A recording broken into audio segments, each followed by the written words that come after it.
حقوق العباد ہوگا میرا کیا کرم مجھ پہ کر دے کرم یا الہی.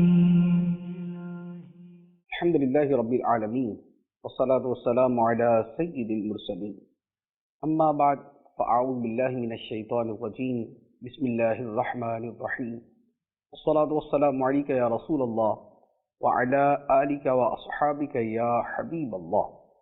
الصلاة والسلام عليك يا نبي الله وعلى آلك وأصحابك يا نور الله. سلسلہ ہے بندوں کے حقوق.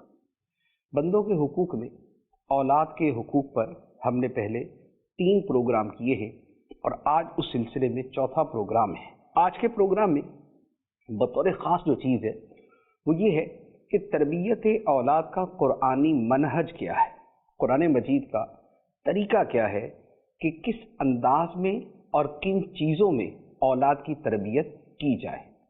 ویسے تو اس کی اکثر باتیں پہلے بیان ہو چکی، لیکن خاص قرآن کے تناظر میں اس کا انداز کیا ہے وہ انشاءاللہ عز و جل بیان کروں گا. اس سے پہلے 2 حقوق کا بیان جو ہے وہ اس سے ہٹ کر ہے. ان میں سے پہلا حق ہے اولاد کو لقمہ حلال کھلانا. یہ والد کی ذمہ داری ہے کہ اپنی اولاد کو لقمہ حلال کھلائے، کیونکہ جو لقمہ حرام ہے اس کے اپنے اثرات ہوتے ہیں. کیونکہ حرام خبیث ہے اور جب خبیث شے کوئی کھاتا ہے تو اس میں اثرات بھی اسی طرح کے جاتے ہیں. شریعت نے، دین نے، اسلام نے جو حلال و حرام کی چیزیں جدا کر کے بیان کی ہیں اس کی بہت سی حکمتیں ہیں، اور اس میں ایک حکمت یہ بھی ہے کہ حلال کے اپنے اثرات ہیں اور حرام کے اپنے اثرات ہیں.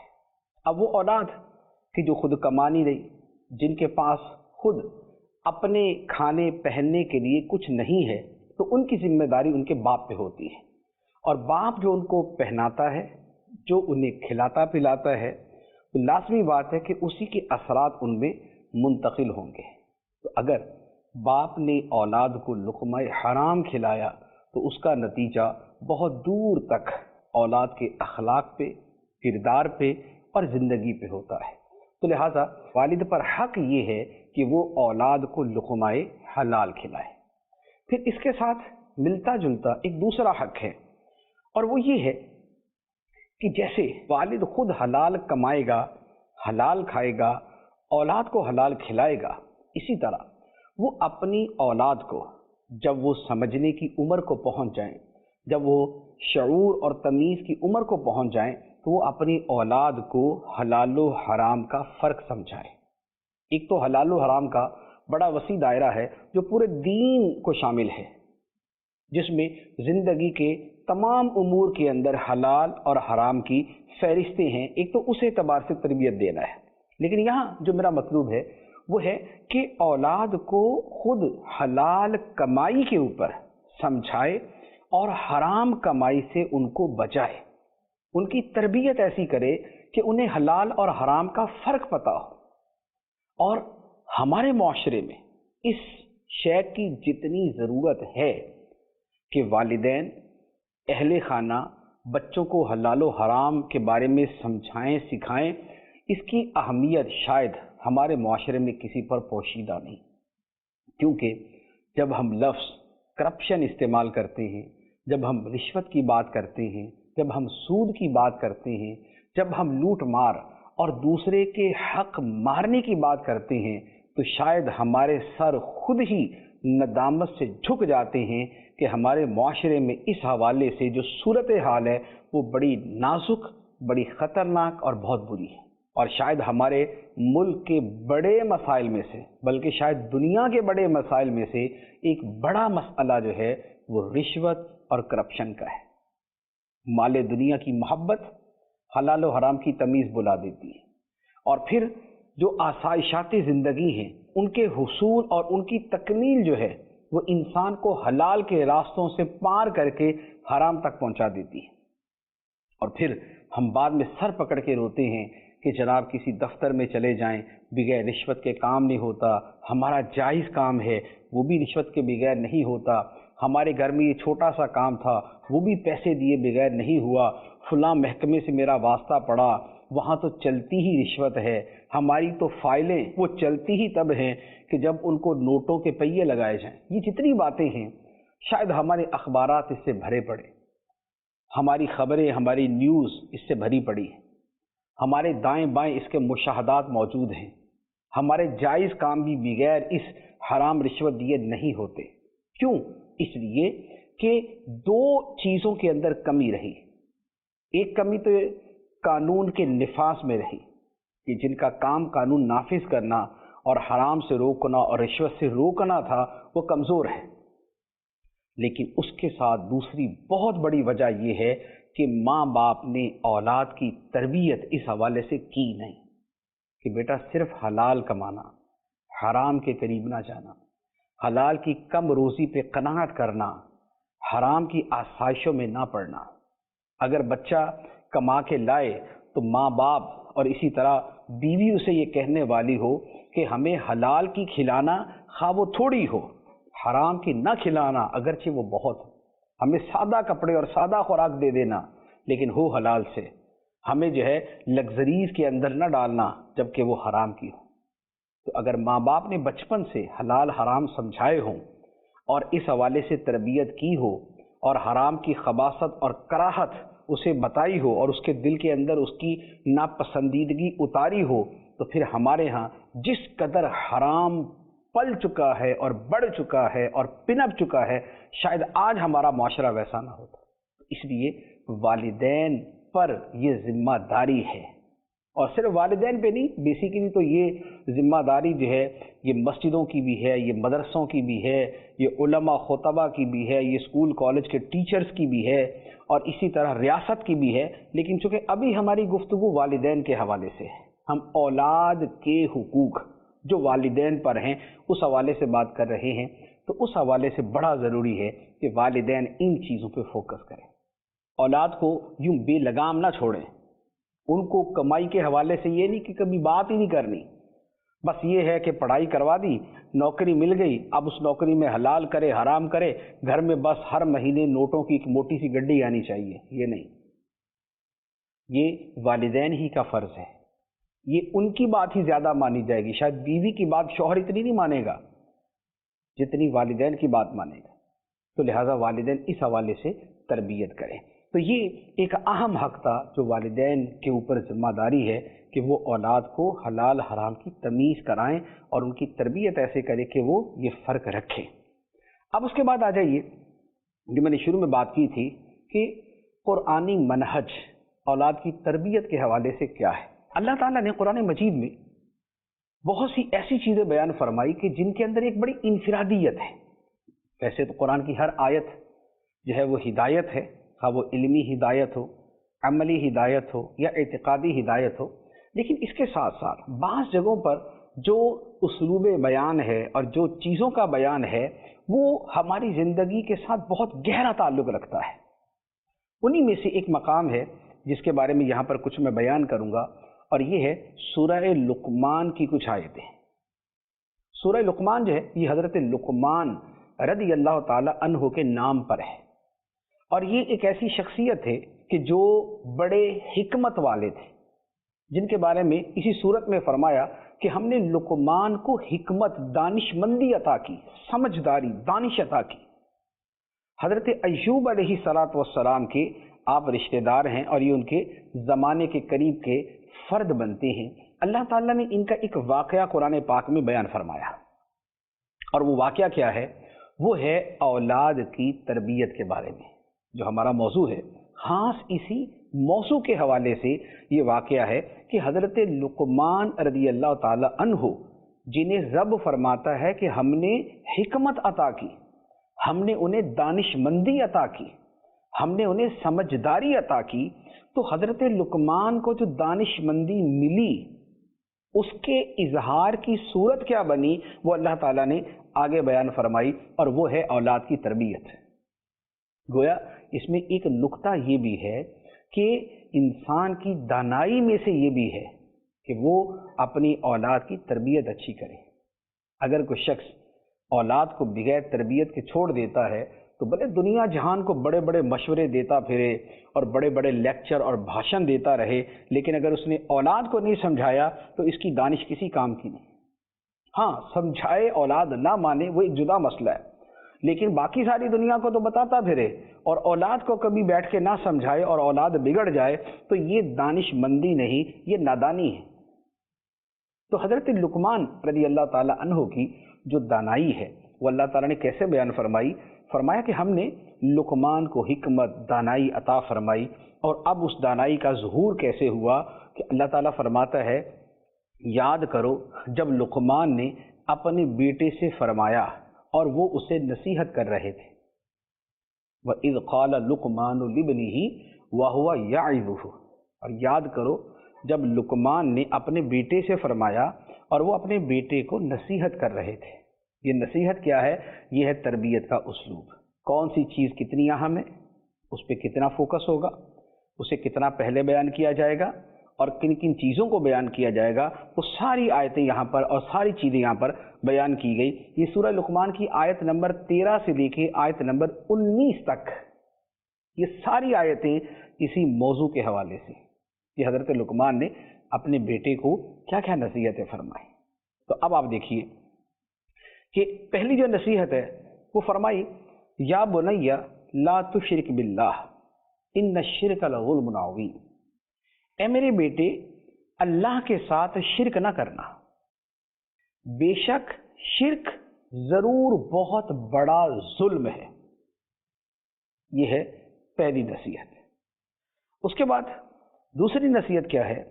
فرمایا یا بنی انہا ان تک مثقال حبۃ من خردل فتکن فی صخرۃ او فی السماوات او فی الارض یأتی بها اللہ ان اللہ لطیف خبیر۔